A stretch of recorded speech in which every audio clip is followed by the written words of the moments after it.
The latest terror attack in New York has remnants resembling modern forms of weaponry, but with aspects of past attacks on the U.S. dating back to World War II and beyond. RT America's David Miller examines the use of vehicles in terror attacks over the past few years and why this has become a feature and violent terrorism in the West and elsewhere.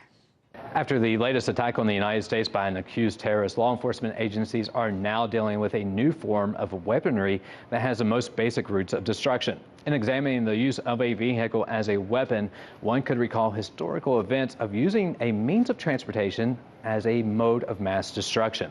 The use of aircrafts on 9/11 being one of the most prominent and highly destructive means of an attack in U.S. recent history. However, the use of suicide bombers or kamikaze attacks dates all the way back to World War II and beyond. In 1981, the bombing of the Iraqi embassy in Beirut and the 1983 attacks on the U.S. Marine barracks and embassy in Beirut became more of a new age kamikaze attack.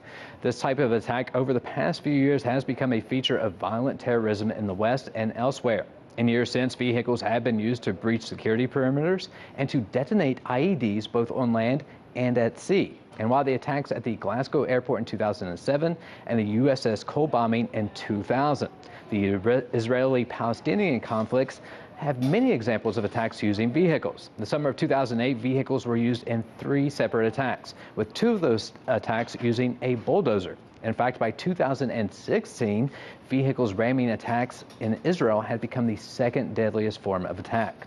This do-it-yourself approach to terrorism is driven with instructional content from organizations including ISIS and Al-Qaeda. In 2010, a webzine article entitled "The Ultimate Mowing Machine" provided instructions to select targets and also which type of vehicle to use.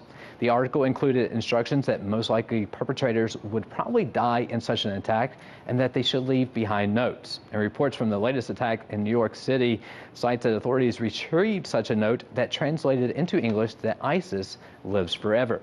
Al-Qaeda has encouraged its Western recruits through terror propaganda literature to use a truck as a weapon and to, quote, use vehicles not to mow grass, but mow down the enemies of Allah.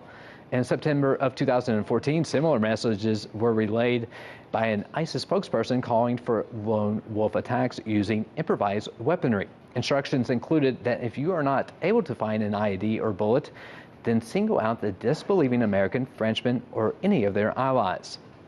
The best thing you can do is to kill any disbeliever, whether he be French, American, or from any of their allies. The shift in tactics from IEDs and suicide bombers using a mass amount of weapons versus using a vehicle also provides a means of an attack that does not rely on training or weapon expertise. This also allows for terror suspects to elude gun control laws or reporting to federal databases the acquisition of a weapon. A recent call for such attacks comes from a November 2016 article from the Islamic Terror Organizations, which promotes the virtues of using a load-bearing truck to cause a bloodbath. So with at least 8 people dead after a pickup truck was driven through a bike path on New York City's Halloween celebrations, the terror playbook continues to inspire further attacks by terrorists using both historical means of weaponry and attacks that gain worldwide attention. In Washington, D.C., I'm David Miller, RT America.